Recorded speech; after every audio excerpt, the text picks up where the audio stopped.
That small factory seems to be worth more than we thought. I thought it was boring, but maybe we made a mistake. If I'd known, I should have gotten a job there. Being family, promotion would have been guaranteed. Coming home from the funeral, I was shocked to hear my husband and son talking. I work at my father's small factory, but my son who works at a major trading company and my husband had always looked down on it.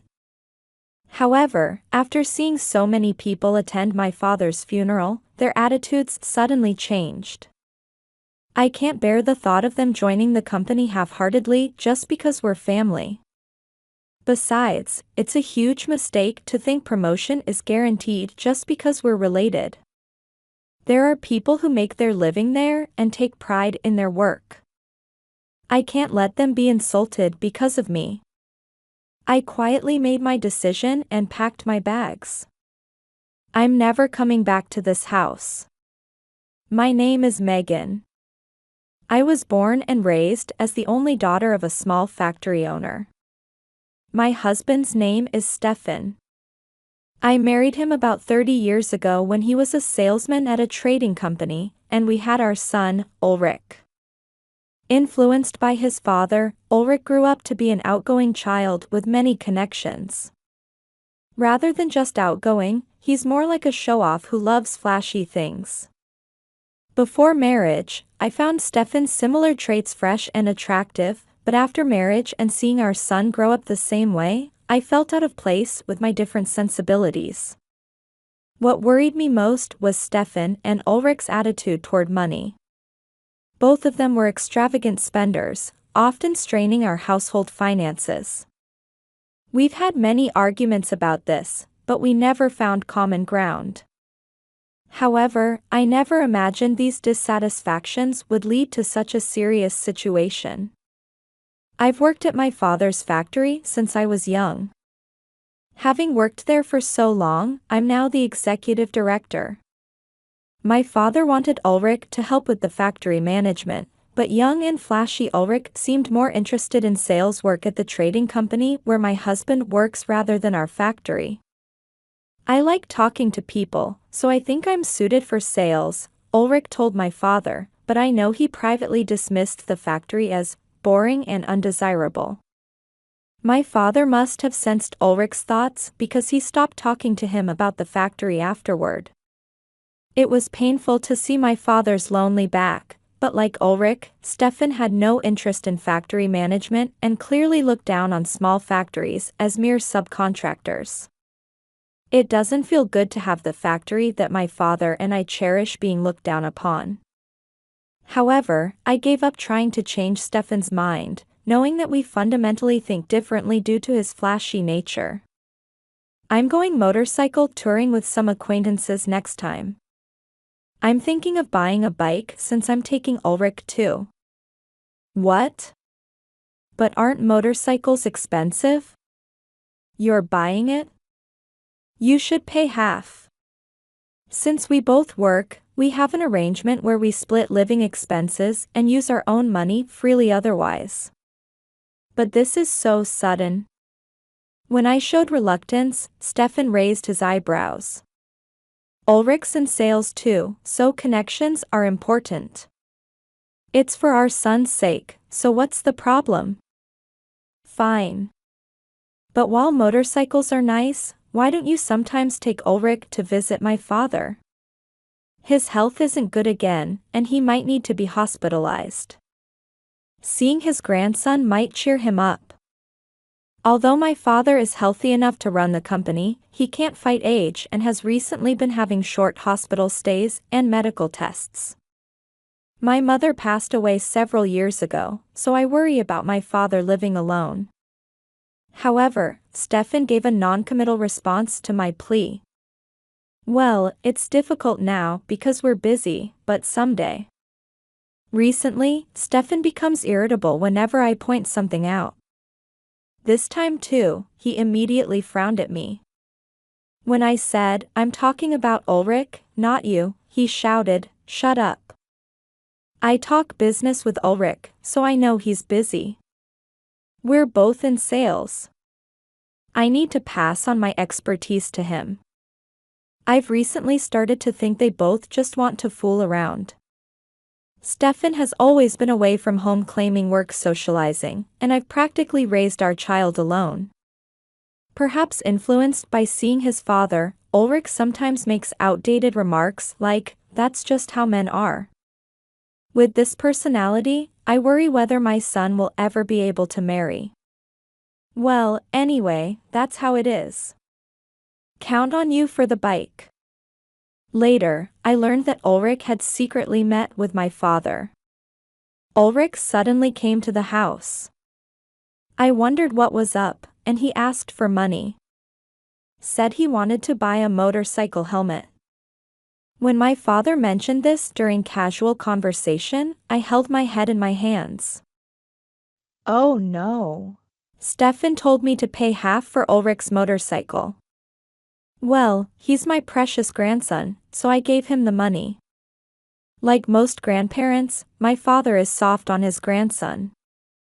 However, that indulgence seemed to be reaching its limit as he watched Ulrich's selfishness grow with age.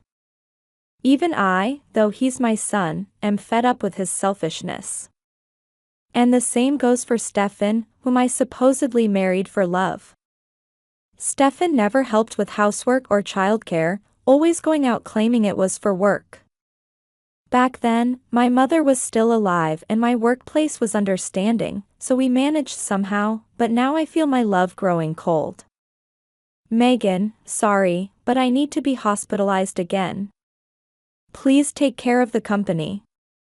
Yes, I understand. To be honest, I'm starting to think about divorcing Stefan. As for the factory, I can't entrust it to Ulrich, and he probably doesn't want to inherit it anyway. It would be better to groom someone unrelated by blood to take over. I'll discuss this with my father after he's discharged. He'll surely agree. After my father was hospitalized, my days became hectic with work and caregiving. At work, everyone cooperated to keep things running somehow. It's busy, but I can manage when I think about being able to hold my head high when father returns. The problem is caregiving. As usual, Stefan and Ulrich make excuses about being busy with work and never visit the hospital. Ever since I scolded Ulrich for begging my father for pocket money, he seems to be sulking. Stefan sides with Ulrich. It brings me to tears that these grown men only visit my father to beg for pocket money. Did I raise him wrong? Megan, don't say that. You did your best. Don't worry too much. Being consoled by my hospitalized father, weakened in body and spirit, makes me feel deeply respectful of him. I felt strong dissatisfaction that Stefan and Ulrich didn't respect my father. I might not be able to leave the hospital this time. Father. Don't say such things. My voice was almost a scream. I had vaguely prepared myself. Besides, the company can run without my father. This is thanks to him allocating work with this situation in mind. I'm getting old. I've made preparations and I'm ready. I'm leaving the company to you. Even if I could leave the hospital, I'm going to retire. I was speechless. My father had worked on the front lines for so many years. And as he declared, he never left the hospital. My father passed away a month later. It was a peaceful end.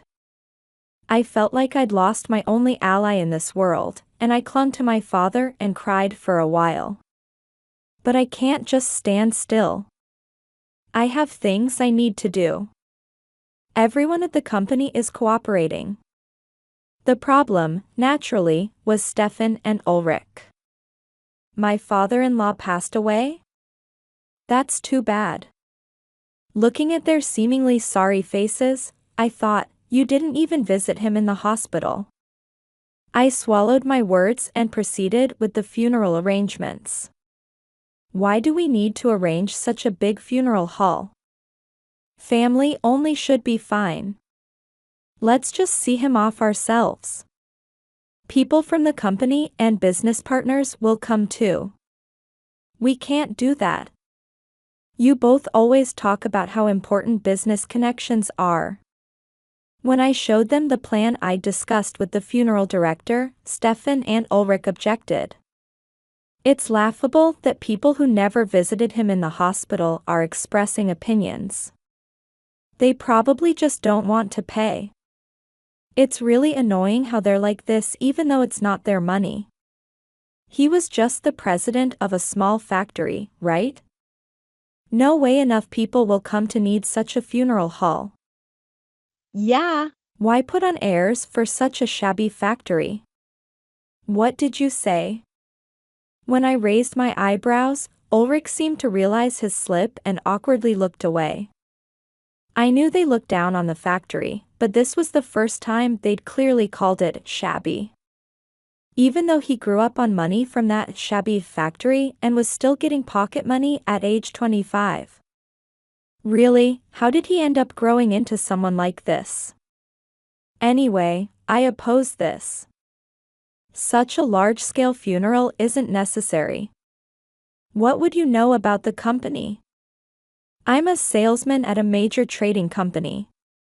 I've attended more of these occasions than you. I know better than you. It was clear that Stefan also looked down on the factory. He glared at me grumpily. Even if you run short on money, I won't help at all. It's your fault for putting on airs. After making me pay for motorcycles, golf, and other things claiming they were necessary for work, I'm amazed he can say this. How many times had he asked for my cooperation for his work's success?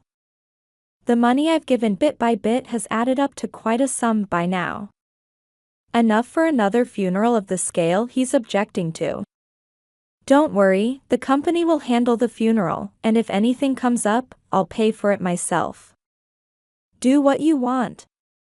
You always told me to stop wasting money, but now you're spending it on something like this. Ulrich seemed unhappy even about me paying. Does he think his parents' money is his money? Your grandfather was the president. This isn't a waste of money. Ulrich. It's useless to say anything more. Let's go. That's what I want to say. Ulrich and Stefan glared at me resentfully before leaving. They'll probably go play somewhere again, claiming it's for work.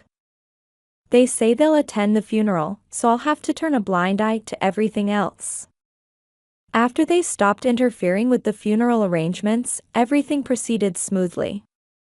Things were a bit awkward at home, but I was too busy to care. I did the minimum housework, but otherwise was fully occupied with funeral preparations and work. Then on the day of the funeral, Stefan and Ulrich's eyes widened. So many people came? Even politicians and celebrities are here. Isn't that my company's president?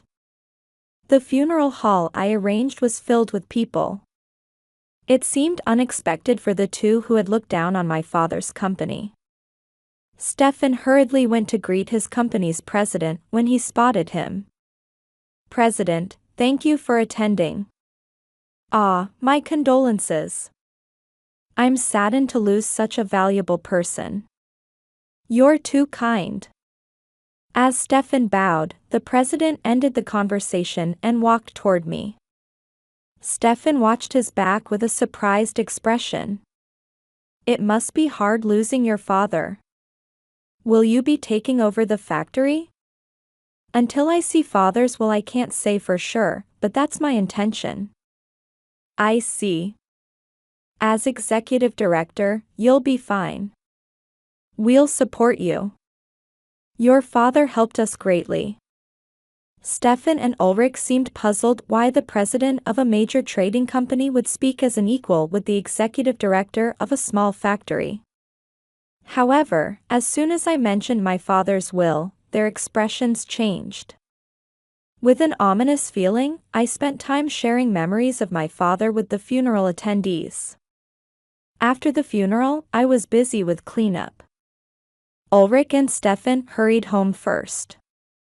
Since only I had been involved in the preparations from the start, this was natural, but I felt strangely drained. There's still a lot to do, so thank you for your help tomorrow too. After thanking the employees who helped, I left the funeral hall. The cleanup finished earlier than planned, so I headed home thinking I could finally rest properly. I said, "I'm home," but got no response. I thought they might still be sulking about the funeral, but the conversation I heard from the living room seemed strange. I listened to see what was going on. Ulrich and Stefan were talking excitedly. "That small factory seems to be worth more than we thought. I thought it was boring, but maybe we made a mistake. If I'd known, I should have gotten a job there. Being family, promotion would have been guaranteed." As their words became clearly audible, I was speechless. I can't bear the thought of them joining the company we've desperately protected just for fun. Besides, it's a huge mistake to think promotion is guaranteed just because we're family. That's why Mom became executive director, because she's family. The employees would surely prefer a male president. My body trembled with anger at their words that insulted both me and the company. Taking maternity and childcare leave and getting promoted, what a sweet deal. Men can't get promoted even working themselves to death without taking such breaks. Maternity and childcare leave aren't the kind of breaks they think. It's like working a different job while away from the company. I keenly felt the failure in my child rearing. To think Ulrich had grown into someone with such a narrow, outdated mindset. Moreover, he looks down on and even mocks his own mother. Well, it's not too late. Ulrich, why don't you say you'll help your mother and change jobs? It'll all be yours soon anyway. Ulrich turning out this way is largely Stefan's influence. My husband never helped with childcare or housework, but when he felt like it, he wanted to let our son do expensive activities. That hasn't changed since Ulrich was a child. That's right. Next president sounds good. I'll talk to Mom. Stefan and Ulrich's fulfilling lives are built on my sacrifices. Words I tried not to think about took clear form in my mind at that moment. At this rate, I'll continue to be trampled by them. Moreover, they were about to carelessly trample the factory and company that I, my parents, and the employees had desperately protected. There are many people who make their living and find fulfillment in their work at that company. I can't let my misjudgment harm the employees. I quietly made my decision and walked past the living room where my husband and son were chatting. Thanks to preparations for the funeral that included overnight stays, my bags were already somewhat packed. Perhaps because I'd been thinking about divorce deep down. The bags were ready to go at any moment. And so I left the house. Stefan and Ulrich didn't even notice. I got into my car without looking back. It was perfect timing to return to my parents' home where my father had lived alone. I couldn't bear to sell it, and it's plenty spacious. It might be too big for one person, but since my father was like a face of this town, many people around here would regret if I sold the house. I'd been staying here when my father's condition was bad anyway, so preparations for me to live here were already complete. I mailed divorce papers to my husband. The day after I left home, I received countless calls from Stefan. "Megan, where are you now?" I couldn't help but frown at the sudden loud voice on the phone. "Where?" "At my parents' house." "Haven't the divorce papers arrived yet?" "Divorce papers? What's going on?" "I haven't heard anything about this."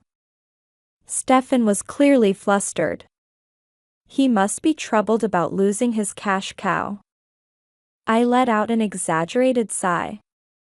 The difference in our sense of money has become impossible to overlook lately. Ulrich's grown up now, so it's fine. You two men can enjoy yourselves. No, let's talk about this. I'll fix what's wrong.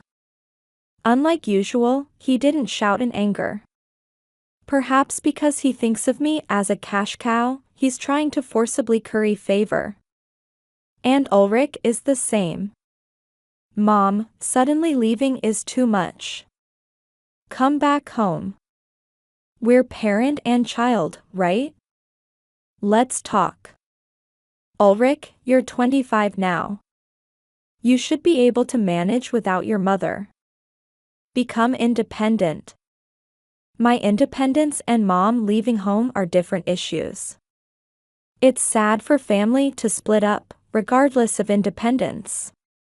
He too was uncharacteristically meek, unlike his usual arrogant attitude. Even though they always left everything about the house to me while they went out playing.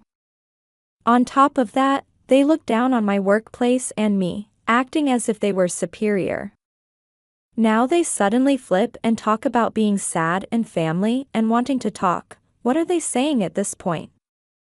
When I think about how they're looking at my father's company behind their changed attitudes, it makes me sick. However, I'm living at my parents' house. They know the address, so if I stubbornly refuse here, they'll just show up. After thinking a bit, I decided to talk with them once. All right. But I want a divorce. Remember that. Okay. Let's just talk first. Stefan and Ulrich are underestimating me. They're probably full of themselves about being good at sales and think they can easily persuade someone like me once we meet in person. They can think that way for now. I'm completely fed up with them. I started preparing for the meeting to cut ties with them completely. The meeting was held 3 days later. They unusually wanted to meet right away, though they normally make excuses about being busy with work and leave the house. I wanted about a week to prepare, but Stefan and Ulrich wouldn't allow it. They probably planned to team up and persuade me. They must have thought that if they waited a week, I would become too wise to their tactics. Indeed, that's what I had planned. However, if they cut off my means of fighting back alone, I'll consider other options. Actually, I had already started preparing when I said I wanted a divorce. Moving up the schedule slightly wasn't any inconvenience to me. I brought a lawyer, I said. I brought the lawyer who often helps us with company matters. He's the most famous in the area and known for being strong in divorce cases. Stefan and Ulrich seemed to cower at the mention of a lawyer. Hey, this isn't peaceful. Bringing a lawyer to a family discussion, aren't you being a bit confrontational? Their forced laughter was pathetic. Their voices were trembling, they probably had far less composure than expected. I told you, didn't I? I want a divorce. If you won't agree to it, this much is normal. Mom, do you want to cut ties with us that badly? Ulrich looked at me with a sad face. Before, I might have been swayed by this, but after hearing Stefan and Ulrich's conversation in the living room, I surprisingly felt no affection for either my husband or son. Yes. I naturally want to cut ties with someone who thinks about transferring to my father's company just because they think they can get promoted for being family. Ulrich's face turned bright red and he fell silent. He probably never thought I had heard that day's conversation. They're quite naive not to have suspected anything even though I left that very day. You. Why did you? Oh. You were so absorbed in talking that you didn't notice I had come home. That really made me lose all patience with you. I don't want you touching that company with even a finger. While Stefan's mouth moved as if wanting to say something, no words came out. Then, as if to deliver a final blow, the lawyer handed Stefan some documents. I understand that since the beginning of your marriage, you've been asking Megan for money, claiming it was for work. Moreover, Megan has kept detailed notes about the intended use, amounts, and dates of all money given to you. We would like you to return this total amount. If you agree to this, she won't demand any consolation money. What? Stefan snatched the documents and stared at them intently. It's almost the same amount as the funeral costs he so vehemently objected to. But this. That's right. This includes money for Ulrich too. Isn't this child support? His desperate excuse is exasperating. He's truly greedy when it comes to money. There's no way money after he became an adult and got a job could be child support. Though I was going to say that, I've actually excluded the money that was supposedly for Ulrich. Even so, this is the amount. Stefan glared at the documents with a pale face. He seemed to want to say it was unbelievable. Apparently, he doesn't accurately remember how much money he spent on what. Since long ago, you always wanted to buy expensive things like shoes, suits, and watches, saying it was for sales work. Every time, you begged me for money, saying it was for work. I told you I was just lending it, remember? But, we're married, so cooperating is natural. I don't remember you ever cooperating with me. Stefan always left housework and childcare entirely to me. Unfortunately, there are no witnesses, so demanding consolation money for that would be difficult. I gave up on consolation money because I don't want to have a long legal battle with this person. Even this claim for borrowed money repayment is almost like harassment. Though the lawyer assured me he would definitely collect it, I honestly don't care about this as long as I can protect the company my father left behind. Stefan fell silent, and I watched him. In the silence, Ulrich spoke up. If you want to divorce Dad that badly, you two can talk about that. But I'm your son, right?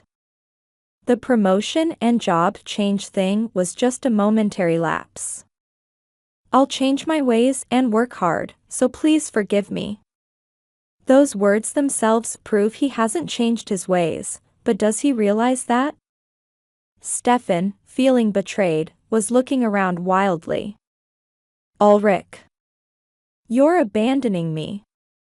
With such debt, of course Mom would get fed up. I'm Mom's son. Even if she wants to cut ties, she can't. It seems he decided to abandon his father and curry favor with me, probably thinking about inheritance and such. Like his father, he's shameless to the end. Even though I was the one who raised him single-handedly, I wonder where I went wrong in raising him. Lately, whenever I see Ulrich, I can't help but think about this. Yes, parent-child ties can't be severed. Stefan's shoulders drooped, and Ulrich smiled. Stefan looked ready to grab Ulrich, who was smiling.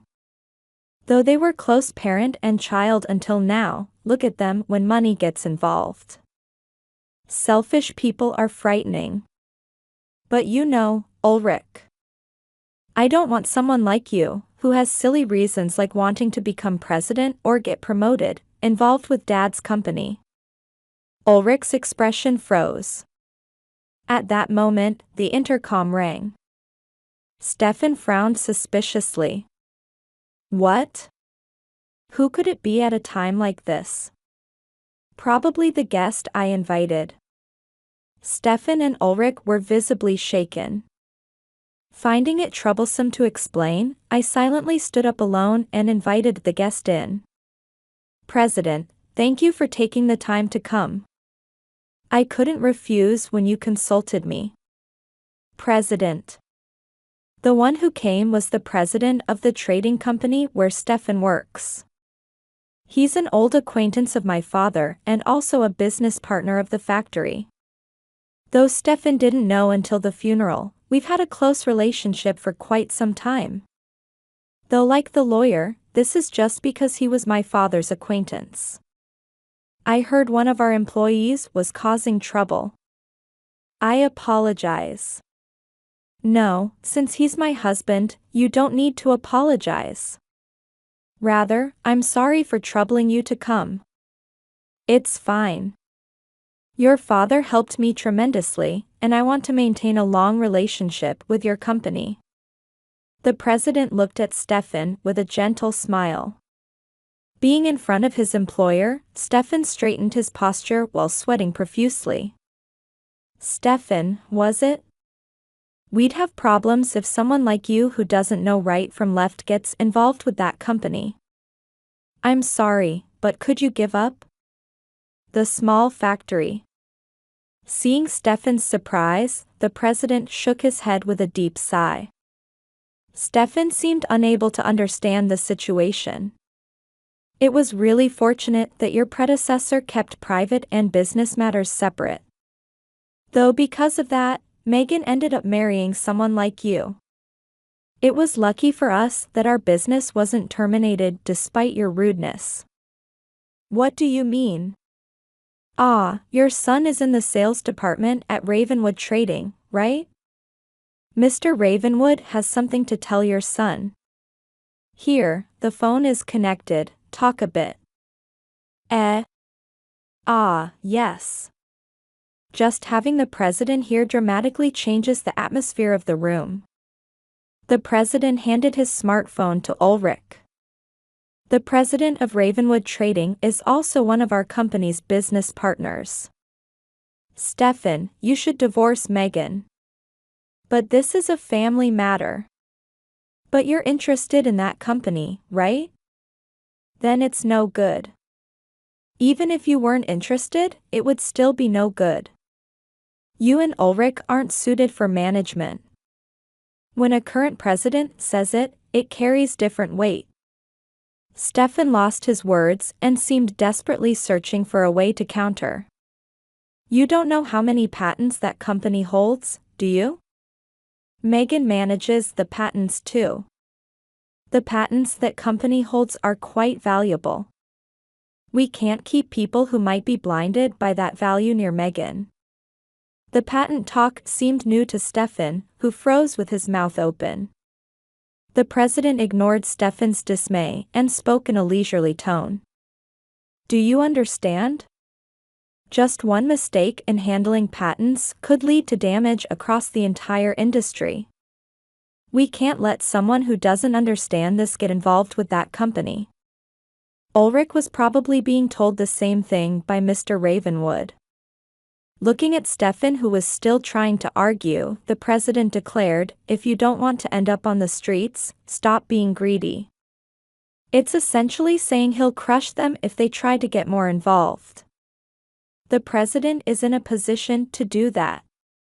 Moreover, thinking of the faces of those who attended Father's funeral, if all those company presidents, lawyers, politicians, and famous people think the same as the president, Stefan and Ulrich would be blown away like paper in the wind and rain.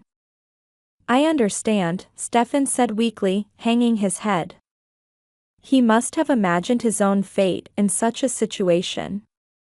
Ulrich also promised, like Stefan, not to get involved with me anymore. Afterward, I successfully divorced and got back the money I had lent to Stefan. Stefan and Ulrich were both demoted due to this incident and forced to relocate. Stefan was transferred south and Ulrich west, to distant locations. Moreover, they were given dead-end positions with much lower salaries, and promotion is no longer possible. It's worrying to leave him unchecked, so we plan to keep employing him. Mr. Ravenwood has the same intention. While feeling an unfathomable fear at the president's words, I gratefully accept his help since it saves me. I intend to repay this debt by supporting the company my father left behind. Free from Stefan and Ulrich, I'm immersed in my work and living a fulfilling life every day. The small factory my parents left behind is my life's purpose. With the president's words in my heart, I continue working hard today.